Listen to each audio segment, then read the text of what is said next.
Okay, friendly reminder, focus and vocab are due on Thursday. Your entire entire vocab needs to be completed, by the way. And yesterday, where did we get to, Riley? I finished the popular sovereignty. Okay, where popular sovereignty, as we talked about in our Do Now today, is all about voting, and that is how we show. Now, what house, of course, is it based on? Popular sovereignty has the largest impact on what branch, Hannah?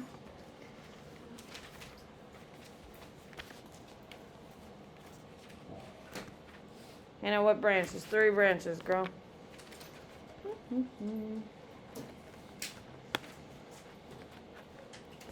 Is it judicial?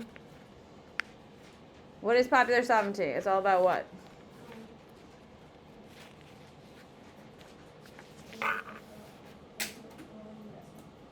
The people, and how do the people show their choices, Hannah? What do we do here in the United States to show what the people want? Yeah, we vote. So what branch of government, there's 3, do we see popular sovereignty the most effectively done?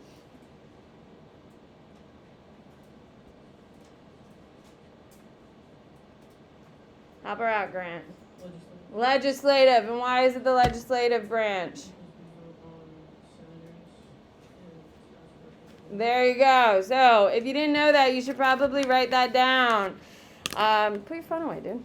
So, here we go, ladies and gentlemen. So, popular sovereignty, it has its largest impact on our legislative branch. However, it does have a big rippling impact on what other branch?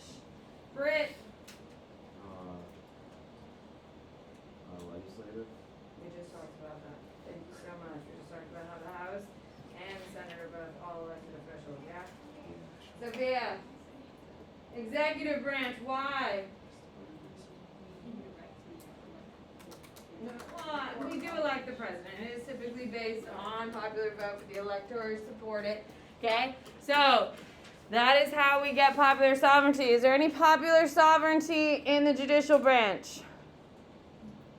How does the other branches control the judiciary?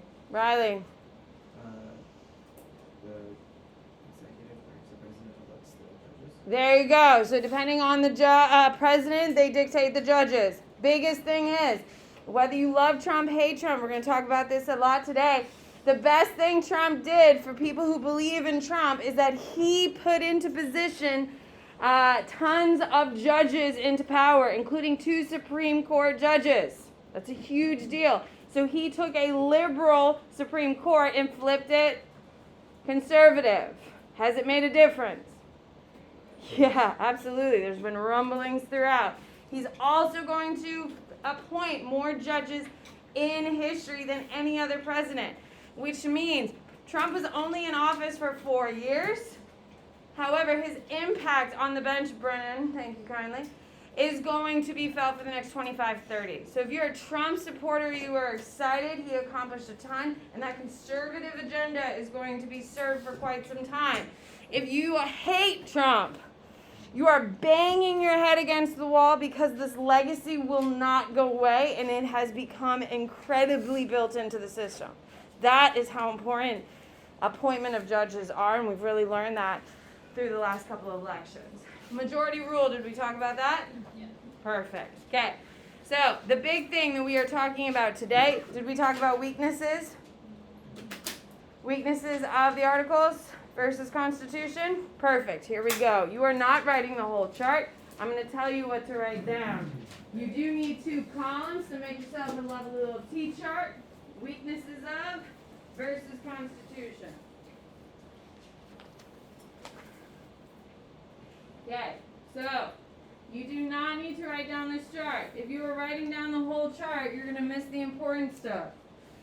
So, first thing, under weaknesses, you're going to write, Congress can't tax. Why are taxes important? Why are taxes important, Jake? Because that's how they go to the Okay, police, what other things are paid by taxes? Hello, what do you got for me, Catherine? Police, like everything. It's not everything. Not everything is government run, which is both positive and a negative all at the same time. What else, Catherine? Schools. Yes, schools, roads, government officials' positions are paid for it. All of those different kind of components are paid for. If you cannot raise taxes, who's paying for things? Are things getting done? No. Okay? Second thing, a weakness of Congress. Okay? No interstate regulations. That's all you need. No interstate regulations. Okay? What is the biggest T problem with no interstate regulations, Nick? What's that T word? Trade. No. Trade, you have two different types of taxes. What are one of the taxes? It starts with a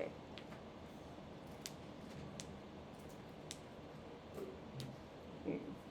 Who's got it? Alex, what is the T? Tariffs. Tariffs. Write down tariffs. Tariffs are waged state versus state. Now, if tariffs are being waged, tariffs are a tax on goods, ladies and gentlemen. If you didn't know what tariff is, you need to write down tariff, because A, you should know by now. B, tariffs are taxes on goods. So, think about it. If Georgia increases their tariffs on us, what do we do to them? Well, what do? They increase our tariffs on us, we increase ours on them. Does that increase trade or decrease trade? Decrease trade. It creates trade wars. Write that down. Okay? So, by having no regulation of tariffs, it is going to cause trade wars, which decreases trade. Third thing, no executive. Why do we need an executive in place, Reagan? What is the real benefit of having a president in office? What does that mean? Like, what does that mean? You think the president just like walks around and kicks things and like, yep, still working? Hi, people, please talk to me. This is not that hard and we've covered this stuff. Please help me. Why do we need an executive? Why, Jordan? To make sure no one like steps up and takes it and does something bad. To a degree. Thank you, Emily. What? To enforce that. Okay, that's their big job, is to enforce. Grant, help me. Checks and balances. Well, it's part of the checks and balances. Alex. The veto stuff. Well, guys, hi. If decisions, do you think Congress makes decisions quickly or slowly? Slowly. So imagine if China bombs us today, and we wait for Congress to get together to argue both sides and then make a decision. Do we think we're going to have a response to China quickly or incredibly slow? Slow. So we need an executive for our quick decisions. Write that down. This should not be this hard, guys. You are making this harder than it has to be. Just sit up, dude. We are not in your living room. Thank you kindly. So, ladies and gentlemen, no executive means slower decisions. That's why we need a president. If we get attacked, if we have a representative for us. Okay, and finally, the final weakness is each state has little to few influence over others. So, each state only had one vote. That one vote is pretty minimal. Okay? So, states had very little influence over each other. Okay, so how does the Constitution rectify it?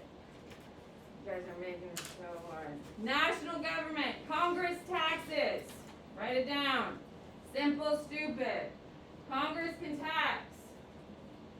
So, every year on April 15th, your parents send a check to the federal government. Okay? Every single year. The second thing the Constitution gives us is Congress regulates interstate commerce. Congress is running it. Why does Congress have more influence than other branches on taxes and tariffs and all that other stuff? Why? It makes logical sense, Alice. Why? Why does Congress get to control our taxes, commerce, as well as influence of states on states? Because they got voted by. And what fancy term should you be using there to make it just the greatest answer in the world?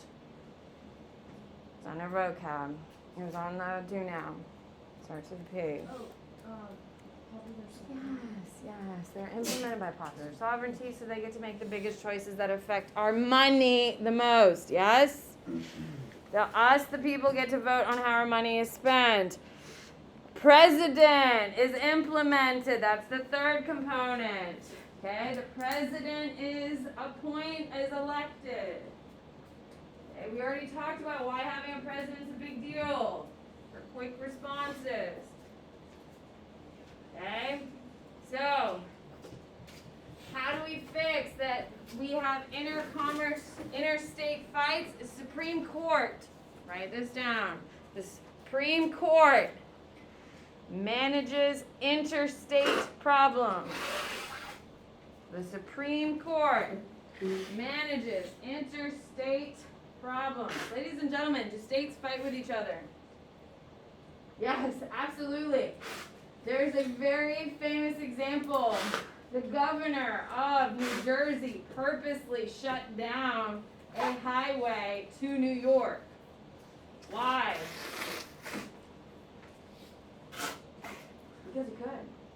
He was pissed off in New York because they were pushing all their snow into New Jersey, so he shut down a highway. And I got him in a lot of trouble, and he got pulled in front of who? Who deals with interstate conflicts? Supreme Court had to deal with it. And the complications between New York and New Jersey. It was a huge deal. So, courts can argue, states can argue back and forth and come up with a solution. And finally, Congress is supported by small states and big states. Okay, so people are voting on population size, based on population size, and on equality. So if you're a big state, you do have some big influence. If you're a small state, you still have equality to the big state. It's a big deal.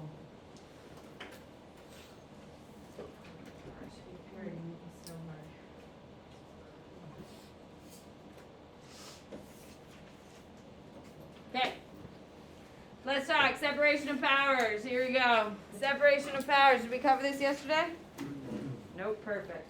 Here we go. Separation of powers is the creation of 3 branches. Let's make sure we know them. Okay? Who's the dude behind the 3 branches of government? Who is behind it, Brennan? 3 branches of government. I will take the Enlightenment thinker or the American. Thomas Jefferson was not around for the Constitution, so it can't be him. Who is it? Montesquieu. Montesquieu is your Enlightenment thinker. Okay. French guy. I think the name Montesquieu gave that away, but yes, you are correct. Who is the American? So Montesquieu comes up.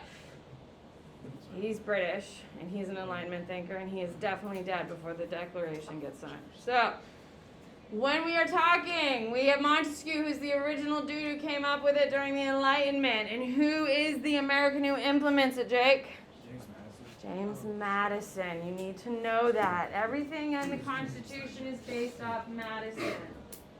Gentlemen, I don't need the sidebar. Thanks. So, separation of powers is implemented in the Madisonian system. James Madison is the big power player in the Constitution. He comes up with 3 branches of government. I would write down because it hasn't been clear. Legislative passes laws.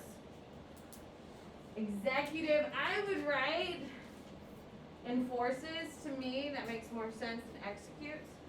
When I think executes, I think heads are rolling.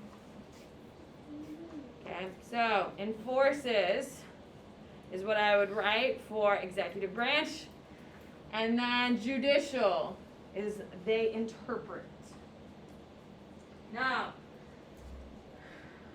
we haven't talked about this, but what is the actual process of a Supreme Court evaluating if a law is legal or not? Nick, do you know?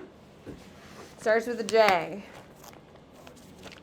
There you go. Judicial review. I would write that next to your judicial branch. Their big responsibility is judicial review. Judicial review is when they sit there and decide if it's constitutional or not. That is their big job. It has been created in Marbury versus Madison. That is what we'll be reading about on Friday. We are doing our first Supreme Court case. How exciting. And finally, for definitions, you're doing checks and balance up in the front. Thank you kindly. Checks and balances are how we ensure one branch doesn't become more powerful. Now, throughout history, has one branch grown in power and then shrinked in power? Yes, absolutely.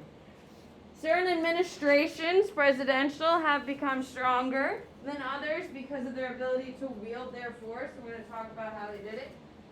Other administrations have kind of shirked or shrank, okay, lost powers to the legislative or to the judicial.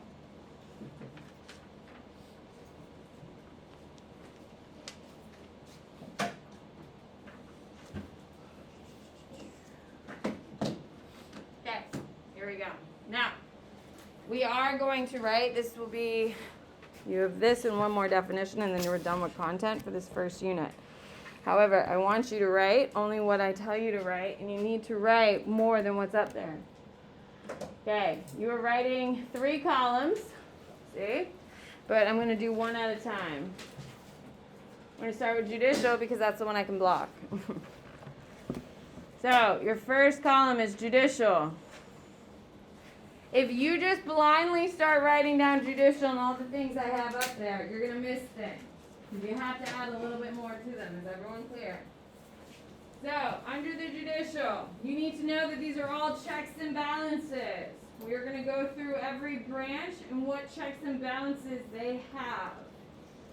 You need to be making a connection to where they're balancing or what they're checking. So if you just blindly write it down, it's not going to work out for you. Judicial branch is where we'll start. It interprets law. And what is that fancy term, Nick? Judicial review. So, next to interpret laws, write judicial review. Second thing, they can declare executive acts and legislative laws unconstitutional. So, Sophia, put your head up, girl. I'm not here for fun. Okay? So, they can declare things unconstitutional. What is an executive act, Sydney? Like the president doing stuff. Like, So if the president goes and eats a ham sandwich, is that an executive act? no, like if he wanted to declare war or something. So kind of, for 90 days. So if a president wants to declare war. So say China bombs us today, okay? China bombs us today. The president of the United States has 90 days to wage any war they want.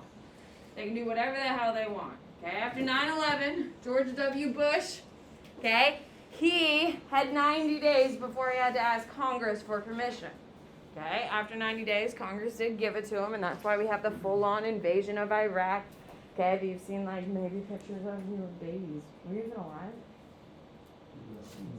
Anyway, with that being said, okay, the president has 90 days. Now, keep in mind, when this document was made in 1787, is 90 days a lot of time or a little time? To move a military. Is it a lot or a little? It's very little. Today in 2022, I'm trying to help you out. I'm not trying to blind you. You may not feel like it, but you kind of look like the heavens have smiled on you because it's just like lit up from the front. Sorry. I'm going to put up this point. In 2022, can a president do some major damage in 90 days to another country? Yeah, absolutely. We can blow a country completely and utterly off the map because we have the nukes to do it. Correct? in 1797, could a president really do much damage in 90 days? No. So is this law kind of archaic at this point? Yes, absolutely. Now, an executive act, is that long-term solution or short-term solution? Short-term. Because a president, the next president, I need you to write this down. Executive acts are short-term solutions. If executive act is a short-term solution, then what is the long-term solution, Luke? Long term, Yes? so like executive, Executive is short-term, so what is long-term? like judicial is long term. No, judicial is not long-term. Legislative is long term. There you go. Well, there's only 3 branches, so there you go.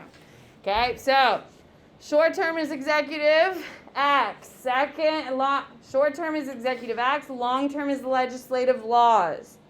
If you want something to be around for a long time, you want to pass laws. Okay? Executive branches can be voided out by the next president. Make a note of that. Who is most famous for doing this? What president came into office and vetoed and tore up all of the previous executive acts? Who sounds like they would come into office and start dismantling the dude before him? Alex? Never mind. Trump. Yes. Trump historically came into office and dismantled Obama's executive orders. Now keep in mind, Donald Trump ran on the fact that Obama abused his power as president by doing more executive acts than any president in history, which is very true. And the fact that Obama did more executive acts in history than any president. Trump came into office and literally vetoed all of the previous executive acts. However, he also has another claim to fame because he's the president who has the most executive orders. So, he comes in, voids all of Obama's, comes in, and makes a ton of his own. Now that Biden has come in, what did he do? He's come in and started vetoing some of Trump's executive orders. So, if you have an executive order, does that mean it's going to be there for posterity? No. Especially with the last 3 presidents going, it's not going to last long if we keep this trend going. If you want to pass something, it has to be legislative. That is the big difference between the two. That's why we still have Obamacare. Can we agree? Okay, because that is passed by Congress, and it takes a lot more to get something out of Congress than it does from the president. Here we go. Executive is where we will be. Executive branch, ladies and gentlemen. Okay? It's checks and balances.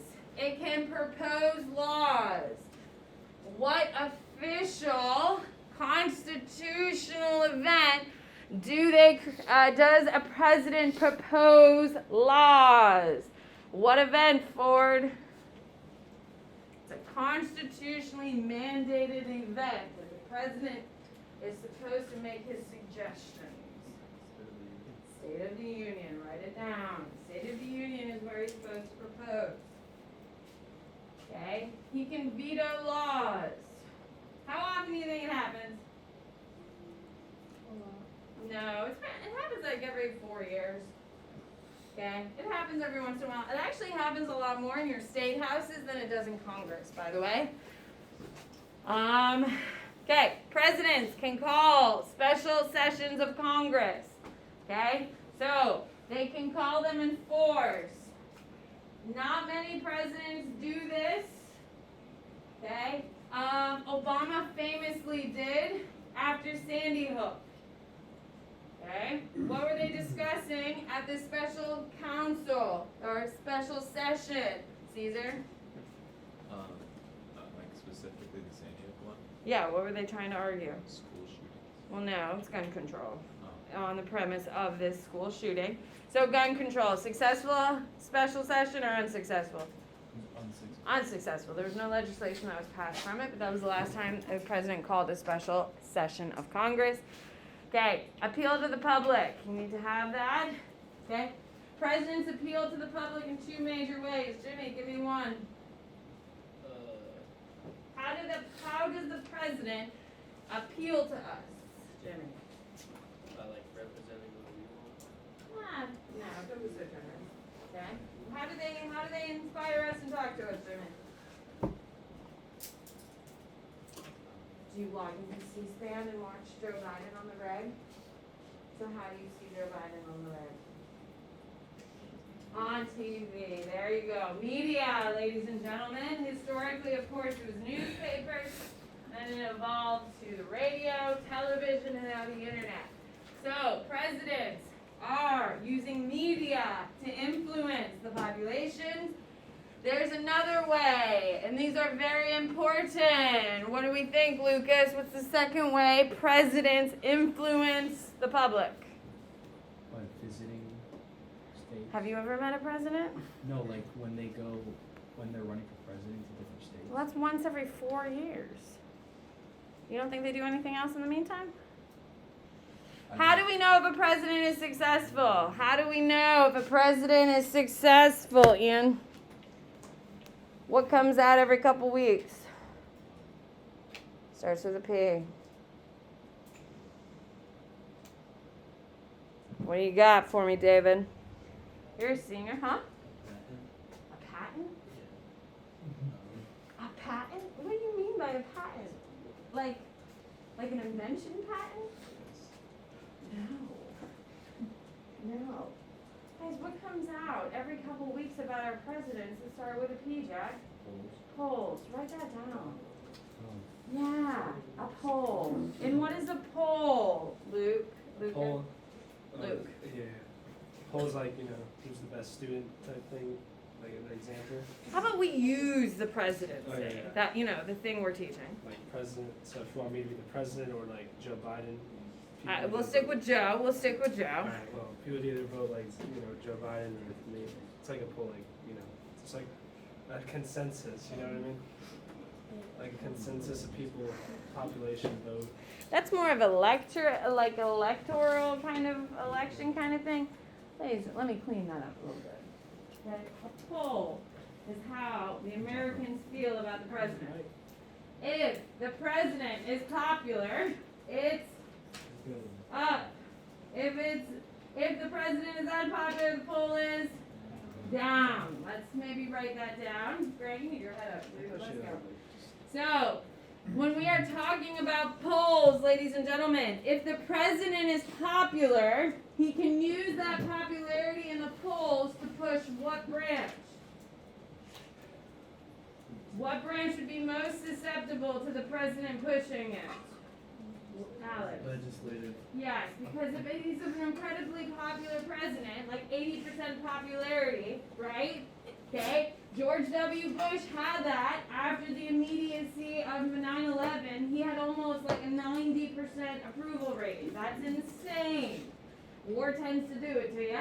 So, what happens is because George W. was so popular right after 9/11, he was pushing on the legislator to get anything he wanted. Yes? Because he was so popular, the people clearly liked him, which means the politicians in Congress had to do what? Whatever George W. wanted, yes? Okay? DeSantis in Florida is so popular amongst the people in Florida, the state legislator pretty much does whatever DeSantis wants, correct? Okay?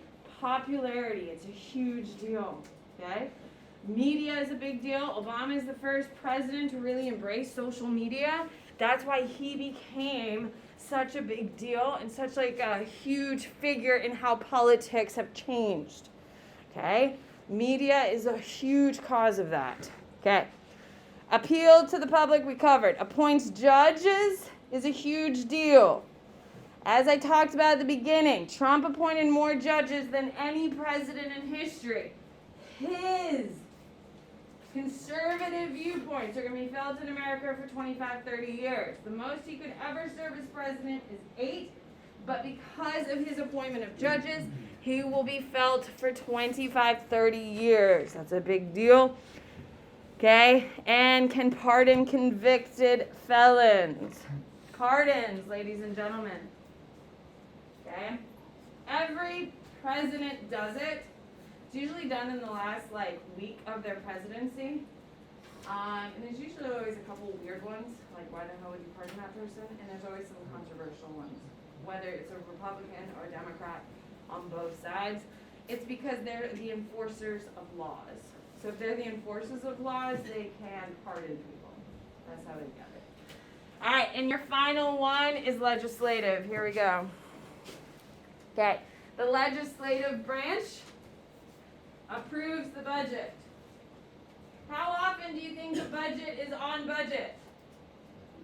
Never. Okay, it's always over budget.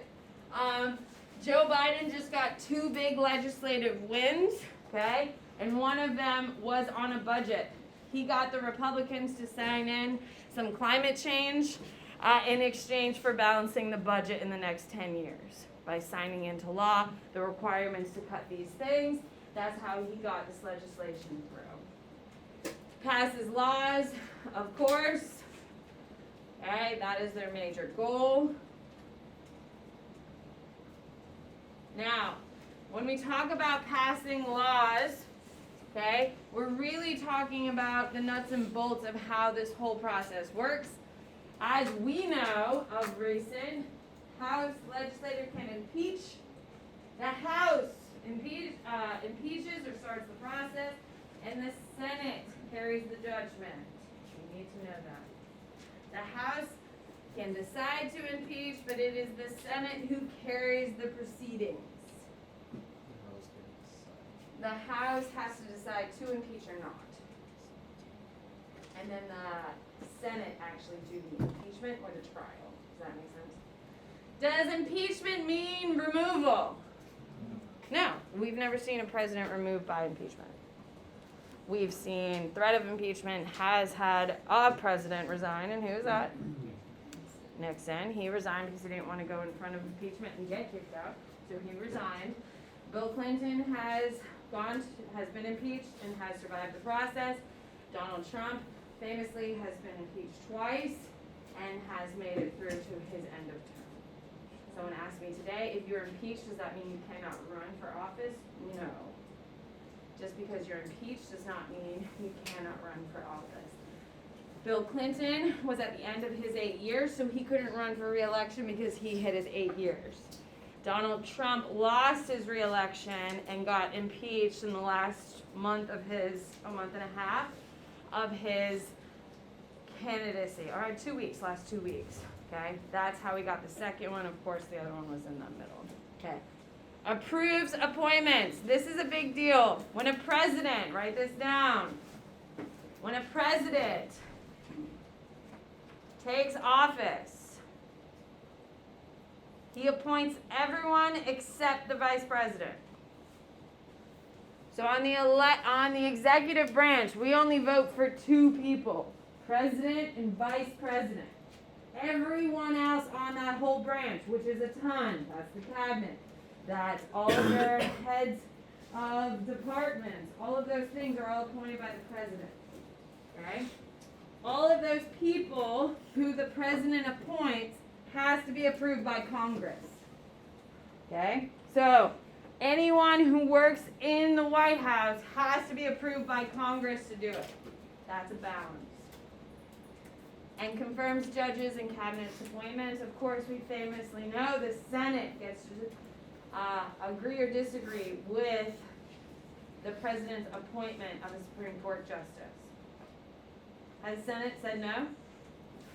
Yes, Eric Garland is a perfect example of, President Obama put someone up for Supreme Court, and Senate, who was run by Mitch McConnell at that point, voted no. So that seat went vacated, and it got immediately filled by Trump when he took office. Trump got to fill his second Supreme Court when RBG died about 3 years into his presidency. Okay? So, last thing is a pluralist democracy. So those are your checks and balances, ladies and gentlemen. Your final thing you need to know for your test on Thursday is what a pluralist democracy is. We live in a representative democracy and a pluralist democracy. A pluralist democracy is a non-governmental group, parentheses, interest group. I would circle interest group because that's what we call them casually. Okay? Interest groups try to exert influence on political decision making. What is an interest group? Good afternoon, Plant High School. What is an interest group, Brennan? Applications for Alliance of Plant Republicans are now available in room Get 236. See Ms. Pollitt for details. At this time, seniors are subject. Sort of.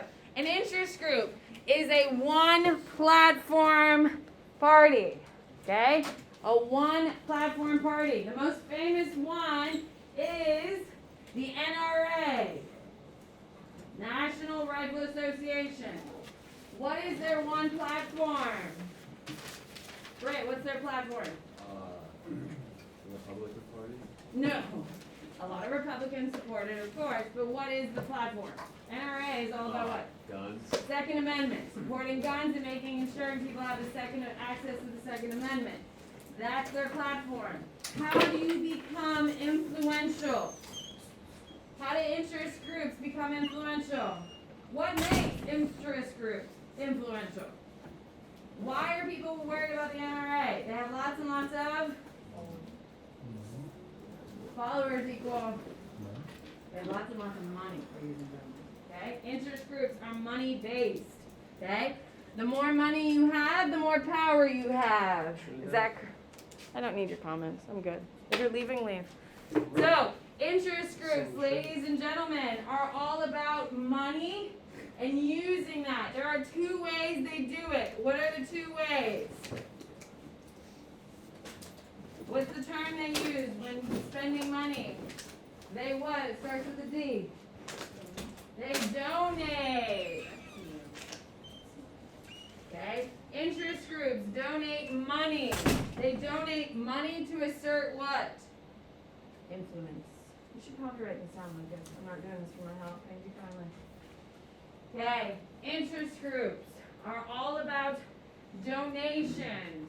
Are they donating because they genuinely care, or are they donating to assert influence?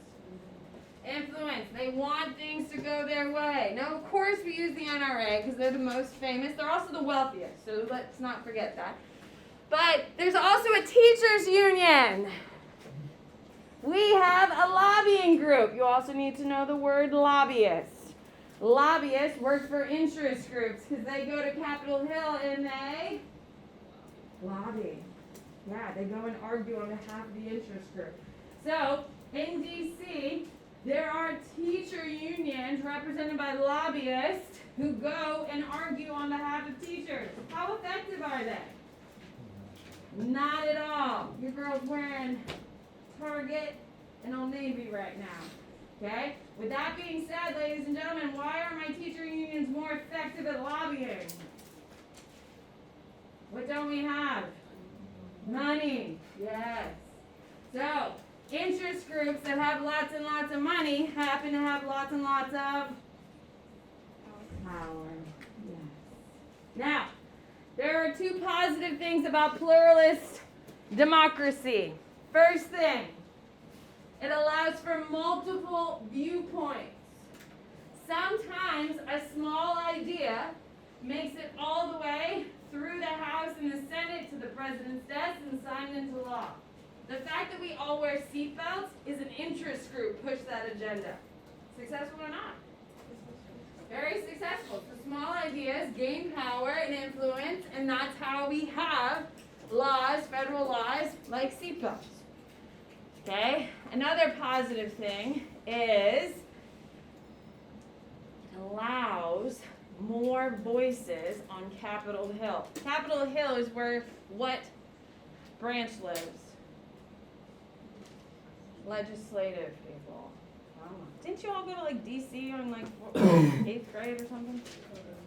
Oh, that's so funny. Yeah, you are 8th grade. That would be the year you go, huh? How weird. Alright, and then finally, the negative. What's the biggest downside of a pluralist democracy? What's the huge negative? You need what to play?